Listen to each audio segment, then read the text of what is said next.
anapokuwa adui anapigana vita katika ulimwengu wa roho, na akijua kabisa kwamba ile vita anaweza kuimaliza katika ulimwengu wa roho, kuna mianya mingi. Ndio maana mtu anaomba anga la kwanza, naomba anga la pili, naomba anga la tatu. Mimi nimepasua hizi anga. Alafu ngoja nikwambie, hizi anga nilikuwa napasua na suti ya kuzaliwa. Nafahamu suti ya kuzaliwa? Hebu nijiulize swali. Mchawi anapaa uchi usiku wa manane. Anapaa baridi ya kwake, upako wa kwake. Sawa? Na namna yote ya furumai uko angani ni ya kwa. Lakini hujawahi kusikia siku moja mchawi anauma typhoid, anauma ameba, anauma limonia mapafu, wala anauma kifua. Ushisikia? Aniuliza swali, lakini wewe ambao unalala ndani na blanketi na koti, unaamka asubuhi na limonia. Bwana Yesu asifiwe. Amen. Unajua kwa nini? Wale jamaa wale jamaa ni mawakili wenye msimamo kwenye ufalme wa giza.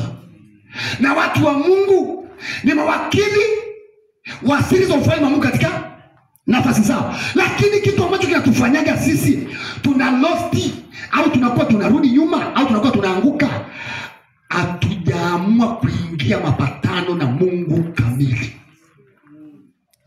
Niseme au niseme? Haleluya. Amen. Wale ni waaminifu, wana alama ya uaminifu kwa shetani, kwamba wameriski maisha yao kufa ama kupona. Na katika sisi tunaambiwa kuishi kwetu ni Kristo na kufa nini? Kwa nini kama kuishi kwetu ni Kristo na kufa ni faida? Kwa nini tutakusimama kwenye ile kusudi? Wachawi maana wametupiga overtake ni hapo tu, kwamba waliamua kula kiapo cha damu, kwamba watatumika kufa au kupona.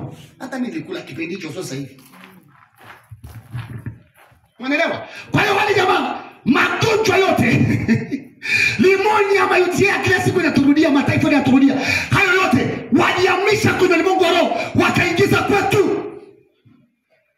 Ngoja nikwambie kama uamini, kwa nini Yesu alisema atakuondolea magonjwa yote uyajua ya Misri, baya ataweka juu yote wenye kuchukia. Kwa nini alizungumza maneno? Kwa magonjwa yote ya Misri ambayo alisema atatuondolea, maana yake ni wa Misri ndio walileta juu yetu. Yaani tulibandikwa ile magonjwa kwenye ulimwengu wa roho. Kwa hiyo uje kuota unaota unakula chakula, uje kuota una meza dawa, uje kuota unakunywa juice, uje kuota unakunywa soda, uje kuota unazini. Umeshawahi kupitia mambo? Na hayo mambo ni kweli katika ulimwengu wa roho. Ulimwengu wa roho ni kweli kabisa, iseme uongo hata kidogo. Ulimwengu wa roho ndio ulimwengu anaishi mwanadamu wa kwanza. Mwanadamu aliye hai anaishi rohoni, halafu wa pili ni mwili. Kwa roho ndio inawasilianaga na Mungu. Katika ulimwengu wa roho, aidha Mungu aseme na mtu ama shetani, inategemea kwamba ulimwengu wako wa roho umekaa vipi, au ulimwengu wa roho kwako umekaa vipi na Mungu. Haleluya. Kama uamini, okay. Nifunulie kitabu cha waraka wa 3 wa Yohana. Nifunulie, naomba nifunulie sasa hapo kidogo. Ndio kuna watu wanatamani nizungumze kidogo hizo siri, si ndio? Nizungumze kidogo hapa. Funua waraka 3 wa Yohana sura ya 1 mstari wa 2. Waraka wa 3 wa Yohana waraka wa Yohana 3 sura. Waraka wa Yohana 3 sura ya 2 mstari wa 1 mpaka wa 2 pale. Naomba nifunulie pale. Waraka wa 3 wa Yohana, waraka wa 3 wa Yohana. Nifunulie pale. Tutazungumza kidogo. Sema amen. Amen. Haleluya. Amen. Haleluya. Amen. Waraka wa 3 wa Yohana. Waraka wa 3 wa Yohana. Sura ya 1 mtumishi. Sura ya 1. Waraka wa 3 wa Yohana. Sura ile. Biblia zile kubwa 1200 ukurasa. Ina sura hiyo moja tu. Mstari wa 1. Mzee Gayo. Nasema hivi. Mzee kwa Gayo mpenzi. Cheki, mzee kwa Gayo mpenzi. Nimpendaye katika kweli. Cheki kitu Mungu anazungumza hapo, nimpendaye katika kweli. Angalia anachozungumza pale. Mpenzi naomba ufanikiwe. Angalia point, mpenzi naomba ufanikiwe katika mambo yote. Katika mambo yote. Sio mambo kidogo, sio mambo machache, mambo yote. Na kuwa na afya yako. Na kuwa na afya. Cheki sasa, mtaji wa kwanza wa mtu aliyeokoka, mtaji wa kwanza wa Mkristo, mtaji wa kwanza wa mtu aliyetoka Mungu, mtaji wa kwanza kwa mtu aliyejazwa roho, mtaji wa kwanza kwa mtu aliyesimamishwa kwenye madhabahu, mtaji wa kwanza wa mtu ambaye Mungu anawahakikishia, mtaji wa kwanza wa mtu ambaye Mungu anamwamini ni nini? Afya. Na anasema kama vile roho yako ifanikiwavyo. Kama vile roho yako ifanikiwavyo. Mpenzi naomba ufanikiwe katika mambo yako yote na kuwa na afya yako. Kwa shetani cha kwanza anachotutaita na kutupitishia ni magonjwa. Cha kwanza tukitaka kutupata jo kwanza. Ndio maana uwaga namwambiaga watu hivi. Hata nikiendaga hospitali na maabara wananijua. Mimi maabara hizi za mjini wananifahamu. Huwa nawaambia hivi, Bwana Yesu asifiwe. Amen. Nawaambia hivi, mimi nimekuja hapa. Sawa sawa? Amen. Nimekuja kucheki damu, lakini damu yangu haitaenda kwenye madhabahu mengine. Wananishangaga. Sasa nitakupa hiyo siri. Amen. Na mimi nataka nikuulize swali. Hivi zile damu zote mnazopimwaga huwa zinaendaga wapi? Amani bana. Typhoid, damu kubwa, pima malaria, ipime hichi, ipime kile. Bwana Yesu asifiwe. Haleluya. Kuna namna kujua Mungu wa roho anatuunganishaga. Na hizi ni siri ambazo madokta nao madokta wananichukiaga sana. Hata wao mtu wao wananichukia kweli. Sababu napaga hapo siri za ufalme. Haleluya. Amen. Sasa sikiliza nikwambie. Siku moja nimepima Songea damu, Songea Ruvuma, nilienda kufanya huduma Ruvuma. Nikapima damu, nilipopima damu, yule barabara wa dada akaniambia, "Kaka, una damu nzuri. Damu yako ni nzuri, nyekundu safi kabisa. Huna ugonjwa ukimwi, una ugonjwa wote ule." Haleluya. Amen.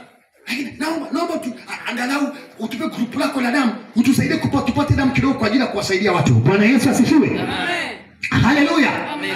Lakini baadaye nikaja nikagundua kwamba yule hakuwa daktari, yule alikuwa ni agent wa kuzimu. Kwa alituma muunganiko wa damu kwenye maisha yangu. Sikuweza kufanya hilo zoezi. Lakini nataka nikwambie kitu kimoja, mpenzi, naomba ufanikiwe katika mambo yako yote na kuwa na afya yako kama vile roho yako ifanikiwavyo. Maana ni kwamba kwanza mtaji wa kwanza wa mwanadamu ni afya, pili roho. Kwa neno la Kiingereza David unachua. Nasema kama nafsi. Haleluya. Sitanyamaza juu ya hili. Naona fahamu za watu wengi zinasafirishwa sana. Hebu rudisha fahamu zako. Watu waliobaki kwenye neno na wachache sana. Rudisha fahamu zako, sikiliza kwa makini. Amen. Bwana Yesu asifiwe. Asante mtumishi wangu. Sasa turudi hapa kwamba anaposema mpenzi, naomba ufanikiwe katika mambo yako yote na kuwa na afya yako kama vile roho yako ifanikiwavyo. Maana ni kwamba watu wengi sana wametaitiwa afya zao. Na shetani amepata kuwataiti, ndio maana kila siku magonjwa ya kujirudia hospitali hayakosekani. Nyie ni shahidi, mnaendaga mnasikia na mnaona kule manyumbani. UTI kila siku ziko. Nini hizi? Typhoid kila siku yapo. Ukija vidonda vya tumbo ndio vimekamata tu vinawatesa balaa sasa hivi paka watoto wadogo. Sawa sawa? Njoo magonjwa ya kujirudia kurithi. Kisukari, babake alikufa na kisukari, mamake na kisukari, tutoke na kisukari. Twende HIV, twende cancer. Nenda Ocean Road utaona cancer zinapotafuna familia nzima imekufa. Moshi tumezika si watu karibu 9 wa familia. Ndio maana siku ambapo nimetoka chini kutumika kushini, niliporudi nilimwambia hivi mama yangu mzazi, nikamwambia hivi dada yangu wa kwanza, nikamwambia nachora mpaka katika ukoo wetu, najitenga na ukoo wetu kuanzia leo. Mimi sio wa ukoo wa Mushi, umenisikia? Mimi ni wa ukoo wa Daudi, kwa sababu kuna maelekezo nilipewa. Bwana Yesu asifiwe. Na kweli nilipojitenga, kikao kikakalika Mushi. Baba zangu wadogo wakakaa kikao na wajukuu 300 wakakaa, wakaenda katika wakasema, tunataka tujue jambo moja. Unashiriki kwenye kuchinja ama ushiriki? Unashiriki kwenye mbegi ama ushiriki? Mwezi 12 ilikuwa tarehe 25 Christmas. Unashiriki kwenye maziwa au ushiriki? Unashiriki kwenye ugoro au ushiriki? Nikamwambia sikiliza, ushirika wangu ni ushirika wa Roho Mtakatifu katika Kristo Yesu, ndio ushirika nao. Basi wakaniambia sasa tunauliza la pili, upo kwenye dini yetu au ile dini yako kulialia? Wanasema hivyo. Naomba nisikilize. Nikamwambia ndio, ulipo kwenye dini ya kulialia kwa sababu ni dini sahihi. Kivipi? Nikamwambia tunalia kwa sababu tunalia kwa sababu tunapenda kulialia, tunalia kwa sababu kulia na kuomboleza kwa sababu Yesu ametupa neema. Akasema kivipi? Nikamwambia Yesu Kristo yuko mkono kwa Mungu Baba. Kwa hiyo kama yuko mkono kwa Mungu Baba na sisi tuko kwenye mkono kwa Mungu Baba, ndio tuko sehemu sahihi. Kama alitulilia na tunalia kwa ajili yake. Amen. Amen. Waweza kumshangilia Mungu. Amen. Haleluya. Amen. Wakasema basi sawa. Kwa hiyo huko kwenye dini yetu kukata misalaba. Maana sisi tutoka huko Roma. Haleluya. Amen. Bwana Yesu asifiwe. Amen. Haleluya. Amen. Wakasema haiwezekani tuvitie padri. Akana padri alikuwa hapo. Nisamee jamani, jamaa anabariki mpaka pombe, mseme kashangaa. Maana kilikuwa anaangalia mapipa pale ya mbege makreti ya bia. Unajua Chaga wanaela. Chaga wanaela za kiza matambiko. Ngoja niweke pembeni kwanza nikapigwa mwana wa Chaga. Sasa tutaendelea. Wako huko nasikia. Haleluya. Amen. Tunatumia kima kidogo. Haleluya. Sasa wakaleta pale wakasileta akasema ngoja uone. Hii ndio dini safi. Sema safi. Alafu nikapa kitabu cha Yakobo wakashangaa. Dini ndio safi nasema mawa ni hii hapa. Tazama yatima na wajane. Sawa sawa? Sawa. Tutaongea na wewe kama unaelewa mstari wa mbele. Sawa sawa? Lakini sikiliza, wakaleta akasema dini ndio safi. Na mimi niko usipokuwa umelishiba neno la Mungu ndani yako utateseka na kuyumbishwa na watu wengi sana. Lakini ukilishiba neno, yani unahangaika na funueni makalbayo yenu. Na wewe fungua hiyo hapo. Unajua anasema Biblia yetu na kilokole, afu yako ni yako ni ya Katoliki na makalbayo. Hiyo makalbayo wameongezea mambo yao. Sio umenielewa mtu wa Mungu? Sio umenielewa? Kwa nafungua kuna mtu mwingine afungua. Maana zilikuwa mbili Biblia. Hafu tunagonganisha pale vita falme hii na falme hii tuone ipi itasimama. Sawa sawa. Sababu nilijua hakunaga Mungu anishinda zaidi ya Mungu upande wetu. Hakuna. Na nilishinda kweli. Watu kapigana bwana neno wakaja wakaniambia bwana sasa ngoja uone. Sawa sawa. Pande kanitoa pande kanipiga laana kapiga laana ngampa mesai. Kaambia mimi nasema laana sio sababu lazima nimpiga mtu. Amen. Mimi pande sawa. Na mimi ni professional. Sawa. Tenda vizuri. Sasa akaenda akazungumza akasema ngoja uone akaenda kabariki zile pombe. Kamaliza kubariki zile pombe akabariki na ile nyamafu. Manyamafu leo. Mchache zimepikwa nyama kwa shatambikia mambo yao. Nikwambia ukweli. Kwetu sisi watumishi wa Mungu. Babangu alivyokuwa hai, alikuwa anaweza kumpasua mbuzi. Anasoma utumbo na maini. Anasoma bandana. Anaweza kusoma ini, anaweza akasoma ini. Akajua moshi kutakuwa mwezi huu, mwaka huu kutakuwa mwezi wa 8 tarehe fulani mvua na itanyesha sana upande fulani. Na ni kweli. Ngoja sasa nikwambie. Ndio kwamba wapunga pepo na wapunga pepo. Pate kuelewa. Anasoma utumbo kabisa katika familia yangu. Mtoto fulani wa kwanza wa pili anaitwa mami, ana mimba miezi 3. Na hakuna yote anajua pale ndani ni kweli. Kamata baba ni kweli haya. Huyu mwanaume alikubebesha, huyu mwanaume ni Muislamu. Ni kweli kabisa. Yaani ni kweli. Unasoma utumbo hapo soma ni mtu kaza kuleta habari. Ni mbuzi kapasuka utumbo unasoma mambo ya mtu anaelezewa hapo. Unajua anaelewa? Sasa akimaliza kusoma pale, anasoma upande wa pili. Akimaliza upande wa pili anajua kabisa kwamba na katika familia kuna mtu fulani ataokoka na akiokoka atatuharibia mambo. Wanaanza kufunga ule utumbo. Sasa ndugu yangu, mimi nikaambia fungeni utumbo hapo, mfunge na utumbo wa mavi. Mimi hapa nimeshakomboa. Haleluya. Nimeshakomboa. Sasa wakaniambia wewe jamaa utakufa. Nikasema la tatizo kama Kristo alikufa kwa ajili yangu akafufuka na hiyo hai maishani mwangu. Na mimi nisifi tena ni hai milele. Haleluya. Wakamaliza. Wakaanza kueleza wakasema sasa kaleta chungu, wakachukua na Isale unajua na majao kwenye upaka. Wakachukua na mbege, wakachukua kapuliza juu anaachilia tena laana ya juu. Na mwingine anakuja wanapuliza hii mafi. Na mwingine akapiga huko nasema shandara bashika ndara. Hiyo unasikia anaturudishia laana. Anaongea lugha gani? Lugha mbinguni ni ngumu bwana. Watu wasitambua. Na kwa nini wakanitenga? Waliponiteka nikasema wa kwanza kudondoka ni wewe. Bibi yangu wa kwanza kama wewe umepuliza utadondoka kwanza wewe babu yangu utafuata utadondoka wewe atafuata yule mwingine atadondoka. Bwana Yesu asifiwe. Amen. Basi nikaondoka zangu wakanitenga nikaondoka nikaendelea na huduma zangu kama kawaida. Tumeenda mwezi mmoja mwezi wa pili kadondoka wa kwanza. Mwezi wa tatu kadondoka pili. Nikaingia mlimani. Mlimani nilija kwa sababu kushibiti ulimwengu wa roho. Usibiti kwa sababu maneno ni matamshi. Unajua uchawi sio kupuliza, uchawi ni maneno. Kwa hiyo yale maneno yanaweza kuja kula kizazi. Naweza nikajua niko sawa lakini kaja kala kizazi changu kinachokuja. Kwa hiyo nikaanza kushughulikia kizazi changu kabla. Nikaanza kuomba na mpaka mipaka kwa ukuta wa moto na kuanza kuzingira na kuendelea kuomba. Nikaomba. Baada pale nikatoka. Wale wengine walikufa. Kwa hiyo waliporutuka tu wakafa karibu kabaki wachache. Sasa siku hiyo kwenye harusi mdogo wangu alikuwa naoa. Dar es Salaam mwaka jana alikuwa naoa. Ilikuwa mwaka 11. Na ni Katoliki kijana kaoa huko kwa haya. Naomba tu uelewe hizi zilivyo. Sasa nilikata. Nilikuwa nakaa hapa. Nikata. Sitaenda. Akanipigia mtu mmoja mkubwa ni brother zangu ni engineer. Akaniambia mtumishi wangu usipokuja itakuwa ni shida. Bora uje tu mtu njoo tu tukae. Nikamwambia mimi sijapata kibali. Akaniambia sasa kesho ndo harusi. Siku zote hizo kama wiki 2-3 mwezi umepita, wananiomba. Sasa yule brother ananiambia nakutumia hata tiketi ya ndege, ananiambia mimi siji mpaka Mungu amesema. Umeelewa? Niambia sasa mimi nimekaa hapa, ni mtu mzuri lakini mtu wangu mkubwa jina ni mzuri. Akaniambia bwana nataka uje tukufungulie na Mungu kama tumezunguka.